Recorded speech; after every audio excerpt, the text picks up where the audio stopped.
우리 하나님 말씀 함께 봅니다. 누가복음 12장의 말씀입니다. 누가복음 12장 49절부터 59절까지의 말씀입니다. 누가복음 12장 49절부터 59절까지의 말씀입니다. 우리 한 절씩 교독하겠습니다. 누가복음 12장 49절부터 59절까지 말씀입니다. 내가 불을 땅에 던지러 왔노니 이 불이 이미 붙었으면 내가 무엇을 원하리요?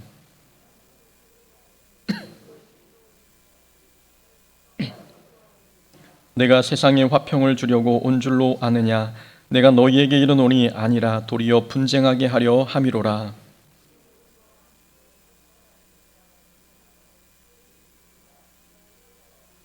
아버지가 아들과 아들이 아버지와 어머니가 딸과 딸이 어머니와 시어머니가 며느리와 며느리가 시어머니와 분쟁하리라 하시니라.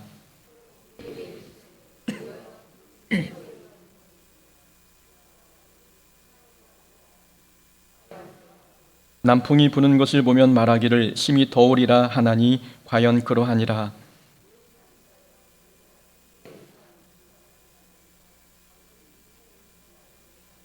또 어찌하여 옳은 것을 스스로 판단하지 아니하느냐?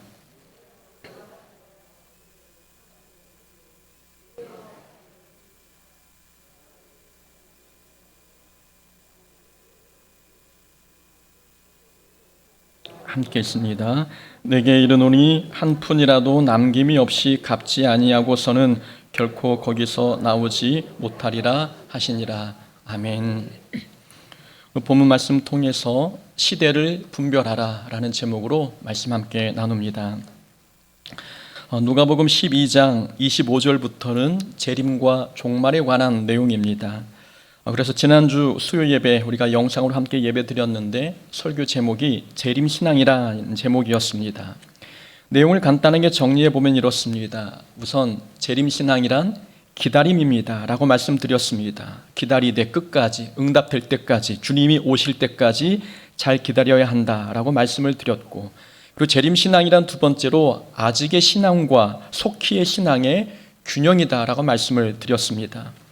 예수님은 곧 속히 오실 것이라는 믿음을 가지고 항상 깨어 있어야 함과 동시에 아직 오시지 않았기 때문에 주어진 현재의 삶에 최선을 다해야 한다. 그래서 믿음과 삶, 균형 있는 신앙생활을 해야 한다라고 말씀을 드렸습니다. 그리고 재림신앙이란 꾸준함이다라고 말씀을 드렸지요. 주님이 언제 오실지 때를 알 수 없기에 매일매일 주님을 기다리는 심정으로 기복 없이 꾸준하게 한결같은 신앙생활을 해야 한다라고 말씀을 드렸습니다. 오늘 본문도 종말에 관한 말씀의 연속입니다. 오늘 본문은 두 부분으로 나누어져 있습니다. 49절부터 53절은 주님이 오셨을 때에 우리 삶에 나타나는 현상들에 대한 말씀입니다. 그리고 54절부터 마지막 59절까지는 주님이 반드시 오실 텐데 마지막에 다가올 때일수록 시대를 분별할 수 있는 믿음의 안목이 필요하다라는 내용을 말씀해 주고 있습니다. 오늘 본문의 말씀은 조금 이해하기가 좀 어려운 내용입니다. 줄거리를 먼저 파악해 보면 우선 49절과 50절의 말씀입니다. 내가 불을 던지러 왔노니 이 불이 이미 붙었으면 내가 무엇을 원하리요? 나는 받을 세례가 있으니 그것이 이루어지기까지 나의 답답함이 어떠하겠느냐? 여기서 불은 성도가 당하는 고난을 의미하고 세례는 예수님이 당하실 십자가의 고난을 상징합니다. 그러면 불은 곧 고난이고 세례는 십자가의 사건임을 염두에 두고 제가 쉬운 성경으로 다시 한번 읽어드리겠습니다. 그 단어를 한번 바꾸어서 한번 생각해 보시면 이해가 빠를 것 같습니다.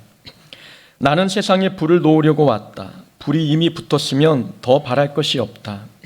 그러나 나는 받아야 할 세례가 있다. 이것이 이루어질 때까지 내가 얼마나 괴로움을 당하겠느냐. 내가 세상에 평화를 주러 왔다고 생각하느냐. 내가 너희에게 말한다. 그렇지 않다.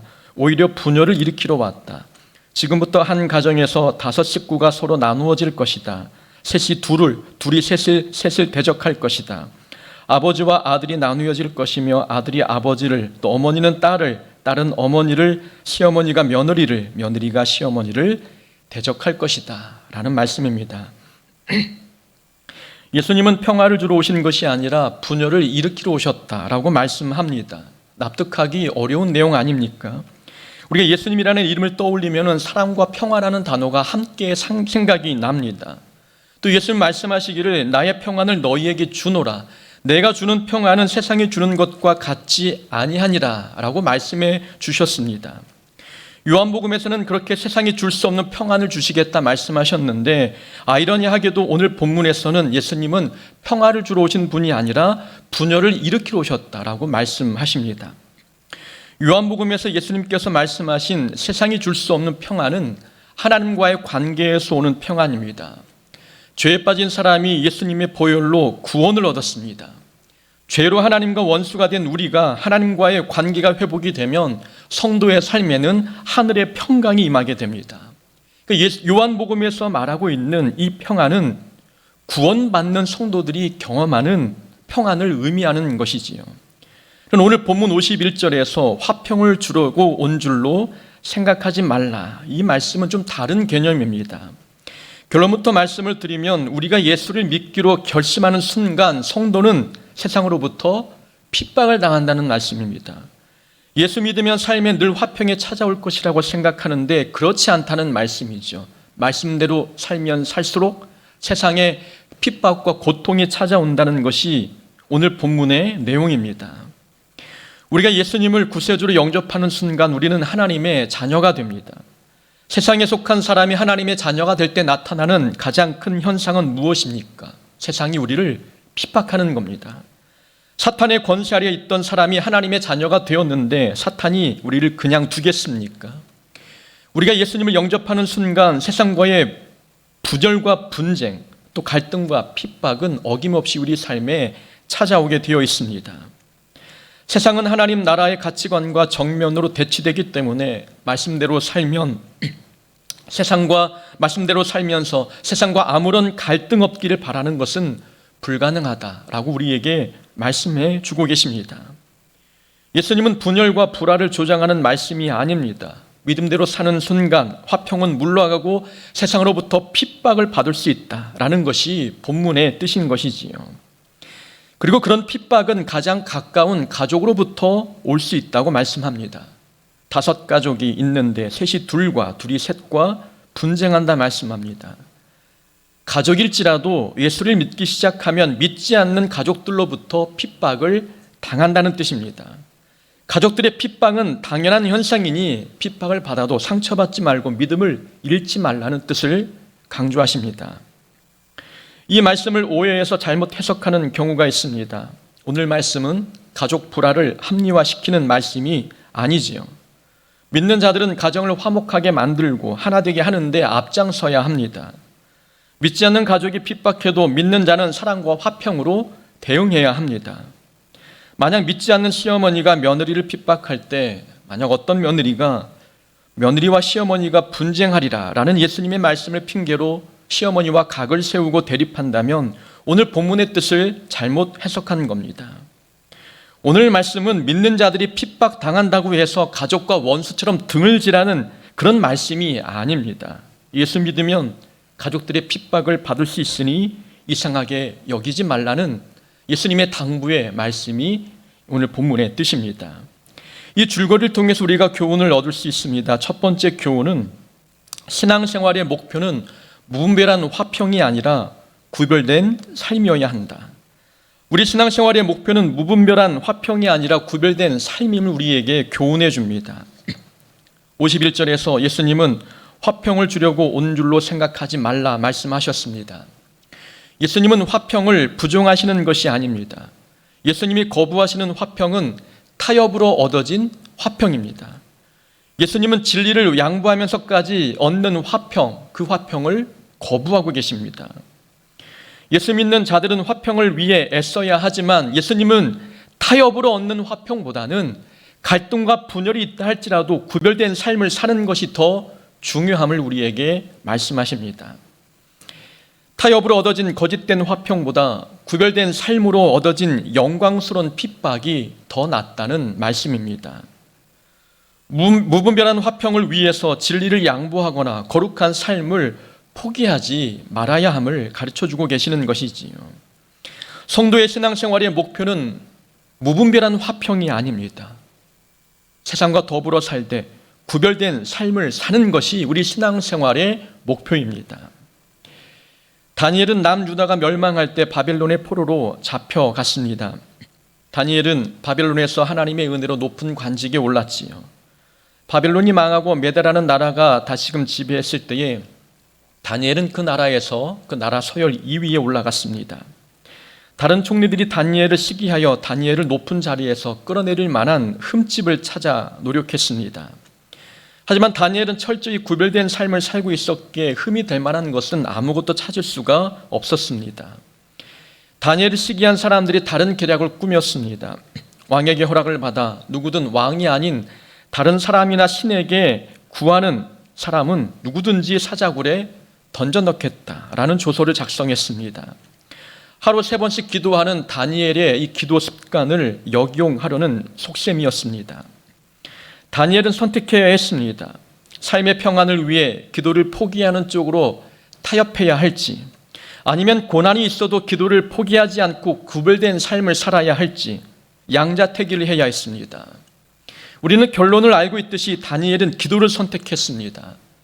타협에서 오는 화평을 얻자고 기도를 포기하지 않았던 것입니다. 다니엘의 삶의 목표는 무분별한 화평이 아니라 구별된 삶이었습니다. 핍박이 있다 할지라도 죽음이 찾아온다 할지라도 구별된 삶, 거룩한 삶을 사는 것이 다니엘의 신앙생활 목표였습니다. 남유다 왕 중에서 요아스 왕이 있습니다. 요아스는 7살의 왕이 되어 종교개혁을 감행했지요.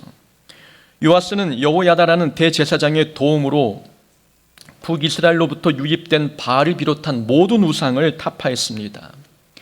그러나 대제사장 여호야다가 죽고 난 뒤 요아스 왕에게 위기가 찾아왔습니다. 주변 측근들과 백성들이 요아스를 찾아와서 우상을 다시 섬길 수 있도록 허락해달라고 요청했습니다. 우상 숭배를 허락하면 사람들과의 갈등은 피할 수 있고 왕의 자리도 지킬 수 있었습니다. 그러나 그 요구를 거부하면 신앙은 지킬 수 있지만 감수해야 할 손해가 너무나 컸습니다. 사람들과 적대 관계에 놓이게 될 것이고 그렇게 되면 정치적인 기반을 잃을 수가 있었습니다. 이 양자택일의 문제에서 결국 요아스는 우상 숭배자들의 요구를 들어주고 말았습니다. 그들의 요구를 들어줌으로 요아스는 사람들과의 마찰은 피했습니다. 화평을 얻긴 했습니다. 그러나 진리를 외면하고 얻은 거짓된 화평이었습니다. 요아스의 삶의 목표는 거룩함이나 구별된 삶이 아니었습니다. 그 결과 이 요아스는 아람의 공격과 부하들의 배반으로 죽임을 당합니다. 예수님은 이 땅에 오셔서 가난한 자, 병든 자와 함께 화목하게 보내셨습니다.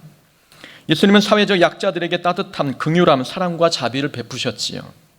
그러나 예수님께서 유독 강하고 냉정하게 대했던 대상들이 있었습니다. 바로 바리새인들과 그리고 대제사장, 종교 지도자들이었습니다. 예수님은 다른 사람과는 모두 화목하게 지내셨지만 바리새인을 비롯하여 종교 지도자들과는 화목하지 않으셨습니다. 그들과 화목하기 위해서는 진리를 포기해야 했기 때문이었습니다. 예수님은 진리를 고수하셨고 그 결과 십자가에 못 박혀 죽으셨습니다. 예수님은 타협을 통해서 오는 화평보다도 핍박을 받을지라도 십자가 위에 죽을지라도 진리를 고수하는 거룩한 삶을 지켜내셨습니다. 성도의 신앙생활의 목표는 거짓된 화평이 아닙니다. 덮어놓고 무분별하게 무조건 화평과 화목을 추구하는 것이 아닙니다. 진리를 지키고 진리를 지키면서 얻어지는 핍박과 고난이 있다 할지라도 거룩한 삶을 살고 구별된 삶을 사는 것이 우리 신앙생활의 목표입니다. 우리는 성도입니다. 성도라는 뜻은 거룩한 백성이라는 말이죠. 성도는 세상에서 구별된 자로 살아가야 할 하나님의 거룩한 성도들입니다. 구별된 자로 살려면 세상을 사랑하고 화목을 위해 노력을 해야 되지만 진리는 양보하지 말아야 합니다. 믿음은 양보하지 말고 세상과 타협하지 말아야 되는 것입니다. 우리 신앙생활의 목표는 무분별한 화평이 아니라 거룩하고 구별된 삶을 사는 것입니다. 두 번째 교훈이 있습니다. 우리는 삶의 우선순위를 분명하게 정해놓고 신앙생활을 해야 합니다. 우선순위는 아무리 강조해도 지나치지 않습니다. 우선순위란 자신의 인생에서 가장 중요하다고 여기는 것들의 순서를 정하는 겁니다. 믿는 자들은 하나님이 삶의 최우선이라고 고백합니다. 그러나 우선순위가 상황과 환경에 따라 달라질 때가 있지요. 우선순위가 달라진다는 것은 삶에 중요한 것이 너무 많다는 증거입니다. 중요한 것이 너무 많다 보니까 상황에 따라 또 환경에 따라 우선순위가 달라집니다. 돈이 필요할 땐 돈이 최우선이고 건강하지 못할 땐 건강이 최우선이 되기도 합니다. 상황에 따라 바뀌는 우선순위는 엄밀히 말하면 우선순위가 아닙니다. 세상에서 말하는 우선순위가 있고 성경에서 말하는 우선순위가 있습니다. 이 개념이 조금 다릅니다. 세상에서 말하는 우선순위는 여러 가지 중요한 것들 중에서 중요도에 따라 순서를 정하는 겁니다. 근데 성경에서 말하는 우선순위는 딱 하나만 중요한 겁니다. 하나님 한 분만을 중요하게 여기고 나머지는 다 내려놓는 것, 이것이 성경이 말하는 우선순위의 의미입니다. 중요한 것이 딱 하나밖에 없기 때문에 우선순위, 어떤 상황에서도 흔들리질 필요가 없는 것입니다. 인생은 늘 선택입니다. 선택의 순간에서 사람들은 자신이 정한 우선순위를 기준 삼아서 선택하지요. 그러나 중요한 것이 많은 사람은 선택의 순간에 늘 고민하고 갈등합니다. 이것을 포기하자니 저게 아쉽고 저걸 포기하자니 이게 또 아쉽습니다. 그러나 중요한 것이 딱 하나밖에 없는 사람은 선택의 순간에 고민하지 않습니다. 내 인생에 중요한 것은 딱 하나님 한 분뿐이니 어떤 선택의 순간에도 하나님 말고 다른 것을 선택하지 않는 것입니다. 물질의 영역, 건강의 영역, 그리고 내 시간의 영역에서도 오직 하나님이 기뻐하는 방향으로 선택합니다. 내 삶의 우선순위는 오직 하나님밖에 없기 때문이지요. 과거에 어떤 자매가 오늘의 본문을 읽고 거부 반응을 보였습니다. 자신은 가족을 너무 사랑하는데 어찌 아버지와 아들, 어머니와 딸이 분쟁한다고 말씀하는지 이 본문을 받아들이기 어렵다고 고백했습니다. 그때 제가 했던 대답은 이랬습니다. 오늘 본문은 둘 중 하나를 선택하라는 말씀이 아닙니다. 하나님을 우선순위에 두라는 말씀이고 하나님을 우선순위에 두면 하나님께서 아버지와 어머니를 더 사랑할 수 있도록 도우신다는 의미가 있습니다. 20대 중반의 나이에서 할 수 있는 최선의 대답이었습니다. 저는 학교에 가서 교수님께 이 자매가 했던 질문 그대로 다시 한번 질문을 했습니다. 교수님은 어떻게 답변하실지 궁금했던 거지요. 교수님의 대답은 저와는 달랐습니다. 신앙생활을 하다 보면 선택의 순간에 놓이게 됩니다. 지금은 평화로운 시대를 살고 있기에 극단적인 선택을 요구하는 상황에 놓이는 경우는 많지 않습니다. 그러나 과거에는 하나님이냐 목숨이냐 선택해야 하는 극단적인 상황에 놓일 때가 있었습니다. 가족이냐 하나님이냐 선택해야 할 때가 참 많았지요. 예수님은 그런 경우를 염두에 두고 우선순위를 정하라고 말씀하시는 것입니다. 본문은 하나님이 제일 중요하고 가족은 두 번째로 중요하다는 뜻이 아닙니다. 본문은 둘 중 하나를 선택해야 하는 상황을 말하고 있는 것입니다. 예수님이 오시는 날 우리는 가족과 하나님 둘 중 하나를 선택해야 할 극단적인 상황에 놓일 때가 있다는 뜻입니다. 그때 누구를 선택해야 할지 지금 우선순위를 정하지 아니하면 주님 오시는 그날에 우리는 흔들릴 수밖에 없다고 말씀하셨습니다. 제가 자매에게 대답한 우선순위는 하나님도 중요하고 가족도 중요합니다. 하나님을 더 최우선순위에 놓아야 합니다 라는 대답이었습니다. 삶에 중요한 것이 많지만 그 중에서 하나님을 제일 중요하게 여겨라는 뜻이 제 대답이었던 거죠. 그러나 저의 대답은 오늘 본문을 제대로 해석해서 담아낸 대답이 아니었습니다. 오늘 본문에서 말하는 우선순위는 하나만 중요하게 여기라 라는 뜻입니다. 하나님과 가족 둘 중 하나를 선택해야 하는 순간이 왔을 때 고민하지 않고 하나님을 선택할 수 있는 믿음을 소유하라는 뜻입니다. 주님이 오시는 날에는 그런 선택의 기로에 놓일 때가 있는 것입니다. 죽음이냐 하나님이냐 가족이냐 하나님이냐라는 이 극단적인 선택의 상황에 놓일 때 종말의 때가 그러함을 우리에게 말씀하고 있습니다. 소돔과 고모라 성이 멸망당하기 전 롯은 가족들에게 멸망 소식을 알리고 그 성을 빠져나오려 했습니다. 아내와 두 딸 그리고 두 사위들에게 알렸지만 사위들은 장인의 말을 농담으로 여겼습니다. 롯의 말을 믿지 않았던 거죠. 두 딸은 남편과 함께 성에 남아야 할지 아니면 하나님의 말씀을 믿고 성을 빠져나가야 할지 결정해야 했습니다. 남편이냐 하나님의 말씀이냐. 다행히 두 딸은 남편을 포기하고 하나님을 선택해 구원을 받았습니다. 롯의 두 딸은 하나님이냐 남편이냐 이런 극단적인 선택의 순간에 놓일 것이라고 감히 상상했겠습니까? 우리는 그렇게 생각합니다. 우리도 이런 극단적인 선택의 순간에 놓일 리 없다고 생각합니다. 우리는 평화로운 시대를 살기 때문에, 어떤 핍박하는 자들도 없기 때문에 어떤 둘 중에 하나를 극단적으로 선택해야 되는 순간에 놓이는 경우는 극히 드뭅니다. 하지만 우리의 삶의 구체적인 부분들 들여다보면은 선택의 순간, 둘 중에 하나를 선택해야 하는 순간은 반드시 찾아옵니다. 다리를 다쳐서 병원에 입원했을 때에 주일에 환자를 위해 주관하는 예배에 참석했습니다. 병원 원목 목사님께서 설교를 하셨지요. 예배에 참석하신 분들 중에는 제 발로 걸어서 나오신 분들도 계시지만 휠체어를 타고 나오신 분도 계셨습니다. 어떤 분은 침상에 누운 채로 보호자에 이끌려 예배당에 오신 분도 계셨습니다. 팔에 링거를 꽂고 코에는 음식물을 공급하는 콧줄을 끼고 계셨습니다. 보호자와 환자 모두 절박한 마음으로 예배에 참석한 것 같았습니다. 위로와 격려가 필요한 분들이었지요. 그런데 목사님은 설교 중에 환자분들에게 단호하게 물으셨습니다. 지금 당장 죽는다면 그래도 하나님을 사랑하시겠습니까? 하나님께서 여러분들의 병을 고쳐주지 않으시고 그대로 천국으로 부르신다면 그래도 믿음을 지키겠습니까? 저는 목사님의 말씀에 깜짝 놀랐습니다. 상처가 될 만한 설교 같았기 때문이었지요. 하지만 생각해 보니까 정말 예배에 참석한 분들 중에는 곧 하나님의 부르심을 받을 분도 계셨습니다. 낫기를 바라는 자기의 소망과는 달리 오늘이 마지막이 되는 사람도 분명 있겠구나. 목사님은 그런 분들이 마지막 순간에 믿음을 놓치지 않도록 하기 위해서 둘 중 하나를 선택하라고 강력하게 요구하신 것입니다.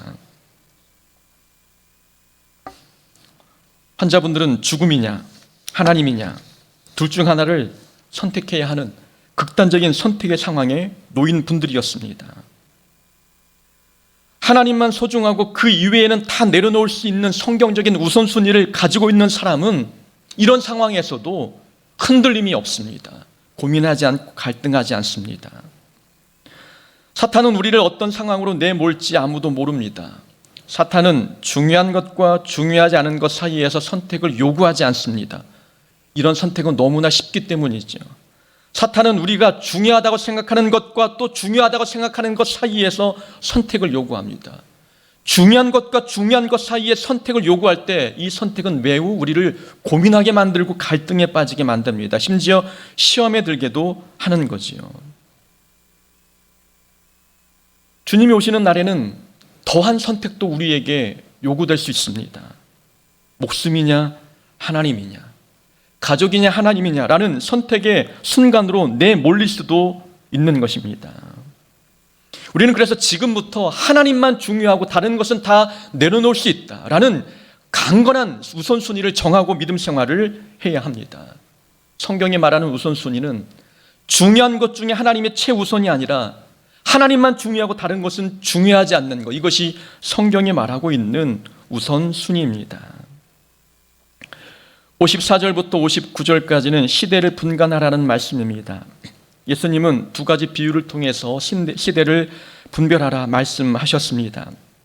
당시 유대인들은 구름이 서쪽에서 떠오르면 소나기가 오리라 생각했습니다. 서쪽에 지중해가 있어서 비구름은 서쪽에서 몰려왔던 거죠. 55절에 보면은 남풍이 불면 더울 것이라고 생각했습니다. 이스라엘 땅은 북아프리카와 인접해 있었기 때문에 남풍이 불면 더웠습니다. 농경 문화 속에 있는 이스라엘 사람들에게는 천지의 기상을 분별하는 일 매우 중요한 일이었습니다.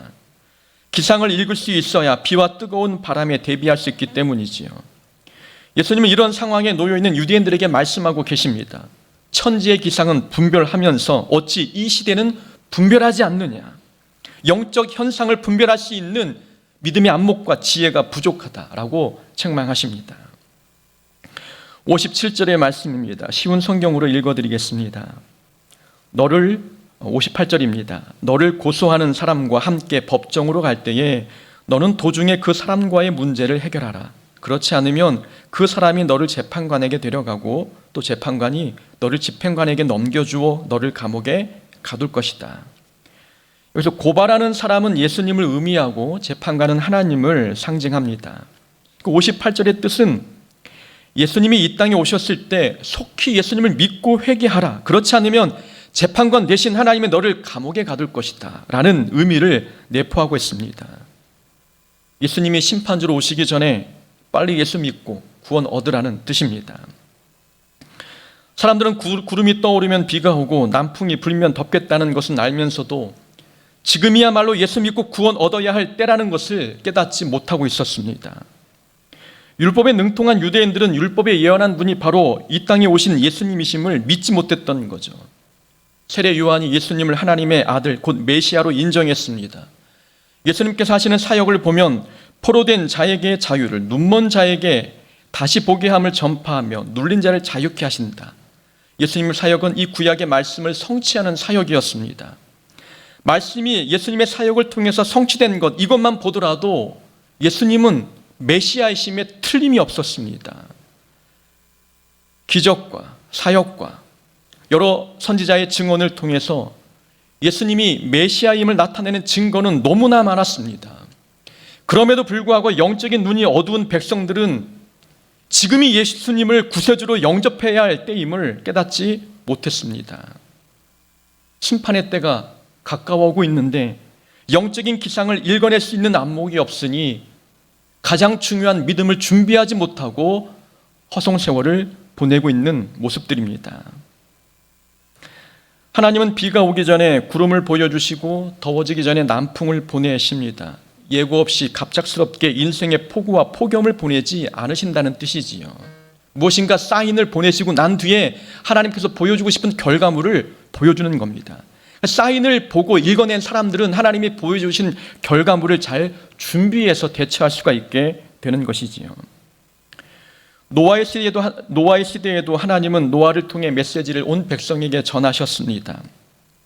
그러나 노아가 열심히 방주를 만들며 심판의 때를 준비할 때 사람들은 여전히 먹고 마시고 장가들고 집 짓고 사고 파는 일에 몰두했습니다. 노아는 시대를 분별하는 안목이 있었습니다. 하나님이 보내신 사인을 읽어내는 영적인 안목이 있었던 거죠. 사람들은 하나님의 사인을 읽어낼 수 있는 믿음의 안목이 없었던 것입니다. 고난을 보내실 때 고난을 읽어내는 사인, 믿음의 눈이 있는 사람들은 지금 내가 성장할 때이구나 라는 것을 바로 알아버립니다. 사람들은 집값이 오르기 전에 나타나는 징조를 읽어냅니다. 주가가 오르고 비트코인이 오르락 내리락 하는 그 징조들을 읽어내고 그래서 사고 파는 일들이 가능합니다. 모든 일에는 징조가 나타나기 때문에 사람들은 이 현실의 세계에서 물질과 관련된 모든 세상 속에서는 징조를 읽고 대처합니다. 근데 영적인 생활에서, 신앙생활에서 하나님이 보내주신 사인을 읽어낼 수 있는 믿음의 안목이 우리에게 있느냐, 주님이 묻고 계시는 것입니다. 하나님이 보여주신 사인, 그 예고를 읽어낼 수 있어야 주님이 오시는 그날 우리가 믿음 잃지 않고 또 버려진 자로 남겨지지 않고 구원의 반열에 들 수 있게 됩니다. 예수님은 다시 오시겠다 말씀하셨습니다. 때를 알 수 없지만 우리는 깨어 기다리고 준비해야 합니다. 어떤 상황에서도 진리를 포기하면서까지 화평을 구하지 말아야 합니다. 거룩하고 구별된 삶을 사는 것이 신앙생활의 목표로 두어야 합니다. 어떤 상황에서도 우선순위가 바뀌지 않도록 하나님만 최우선순위에 두는 자가 되어야 합니다. 그리고 영적인 징조를 읽어내는 안목을 갖추어 인생의 위기가 찾아왔을 때 그 위기 안에서 믿음을 잘 지키며 하나님의 구원을 기다리는 하나님의 귀한 자녀의 모습으로 살아갈 수 있게 되는 것입니다. 우리 모두는 그런 삶을 살아가는 하나님의 귀한 자녀 되기를 주의 이름으로 축원합니다. 아멘.